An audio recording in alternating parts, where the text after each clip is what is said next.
Canada ஒன்டாரியோவில் வீட்டு வன்முறைகள் குறித்து போலீசாருக்கு வரும் அழைப்புகள் அதிகரித்து வருகின்றன. 2024ஆம் ஆண்டில் மாகாணம் முழுவதும் உள்ள போலீசாருக்கு வன்முறை தொடர்பான முறைப்பாடுகள் 18% அதிகரித்துள்ளன. இதில் பல தமிழ் குடும்பங்களும் அடங்கும். லானார்க் கவுண்டி போன்ற இடங்களில் உள்ள தங்குமிடங்களுக்கு முந்தைய ஆண்டுகளை விட அதிகமான முறைப்பாட்டு அழைப்புகள் வந்துள்ளன. மக்கள் இப்போது போலீசாரை அழைப்பதில் மிகவும் வசதியாக உணர்கிறார்கள் என்பதே இதற்கான காரணமாக இருக்கலாம் என நிபுணர்கள் கூறுகின்றனர். பாதிக்கப்பட்டவர்களை புரிந்து கொள்ளும் ஒரு அணுகுமுறையுடன் கையாள அதிகாரிகளுக்கு பயிற்சி வழங்கப்படுகிறது. அத்துடன் பாதிக்கப்பட்டோருக்கு ஆதரவு வழங்கும் சேவைகளும் இப்போது போலீசாருடன் இணைந்து பணியாற்றுகின்றனர்.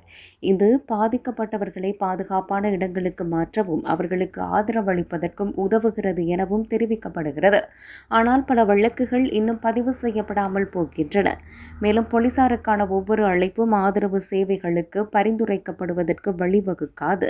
ஆரோக்கியமான உறவுகள் பற்றி இளைஞர்களுக்கு கற்பிப்பதும் பாதிக்கப்பட்டவர்களுக்கும் துஷ்பிரயோகம் செய்பவர்களுக்கும் உதவி வழங்குவதும் எதிர்காலத்தில் பெரிய மாற்றத்தை ஏற்படுத்தும் என தெரிவிக்கப்பட்டுள்ளது.